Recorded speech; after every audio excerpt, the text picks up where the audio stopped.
తెలుగు రాష్ట్రాల్లో ప్రకంపనలు సృష్టిస్తున్న సృష్టి ఫర్టిలిటీ సెంటర్ కేసు మరొక టర్న్ తీసుకుంటుందా? కస్టడీ నేపథ్యంలో డాక్టర్ నమ్రత కొత్త పేర్లు తెరపైకి తీసుకొచ్చారా? సీతారామాంజనేయులు, ఆర్కే మీనా, అజయ్ కల్లంపై ఎందుకు ఆరోపణలు చేశారు?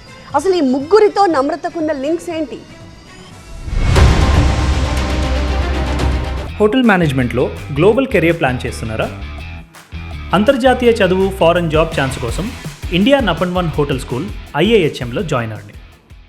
సృష్టి ఫెర్టిలిటీ సెంటర్ ఆగడాలపై పోలీసుల దర్యాప్తు వేగవంతమవుతుంది. ఓవైపు వివిధ ప్రాంతాల్లో విచారణ కొనసాగుతుండగా, మరోవైపు ఈ కేసులో A1గా ఉన్న డాక్టర్ నమ్రతను హైదరాబాద్ పోలీసులు కస్టడీకి తీసుకున్నారు. 5 రోజుల కస్టడీలో భాగంగా తొలి రోజు విచారణ పూర్తయింది.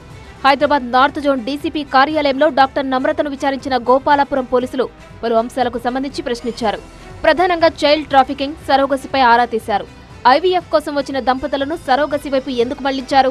సరోగసి పేరుతో ఎంతమందిని ట్రాప్ చేశారు? ఒక్కొక్క దంపతుల దగ్గర ఎంత వసూలు చేశారు అనే అంశాలపై పోలీసులు ప్రశ్నించారు. కొన్ని ప్రశ్నలకు సమాధానం చెప్పిన డాక్టర్ నమ్రత కొన్నింటికి మాత్రం నోరు మెదపలేదు. చైల్డ్ ట్రాఫికింగ్ ముఠాలతో సంబంధాలపై విచారించగా వారితో టచ్లో ఉన్నట్టు డాక్టర్ నమ్రత ఒప్పుకున్నారు. ఈ క్రమంలోనే నమ్రత ఏజెంట్లు, ANM, ఆశా వర్కర్ల పాత్రపై కూపీ లాగేందుకు ప్రయత్నించడం ఆసక్తిగా మారింది.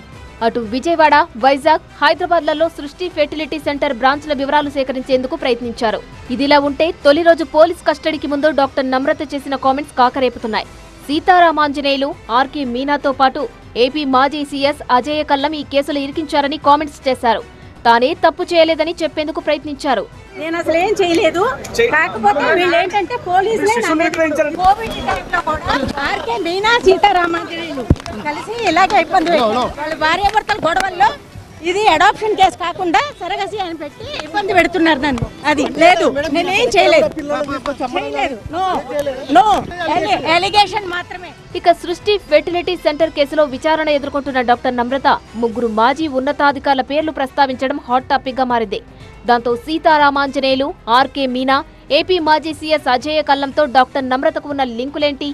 వారి ముగ్గురి పేర్లను ఎందుకు తెరపైకి తెచ్చారు? ఆర్కే మీనా, సీతారామాంజనేయులు వేధించారని, అజయ్ కల్లం ఇరికించారని ఎందుకు కామెంట్ చేశారు అనే అంశాలు కొత్త చర్చకు దారితీస్తున్నాయి. ఈ నేపథ్యంలో మరో 4 రోజులు డాక్టర్ నమ్రతను ప్రశ్నించనున్న పోలీసులు ఈ ముగ్గురు పేర్ల ప్రస్తావనపైన ప్రశ్నించే అవకాశం ఉంది. గాంధీ ఆసుపత్రి అనస్థీషియా డాక్టర్ సదానందంతో సంబంధాలు, ల్యాబ్ టెక్నీషియన్ చెన్నారావు పాత్రపైన ఆరా తీయనున్నారు.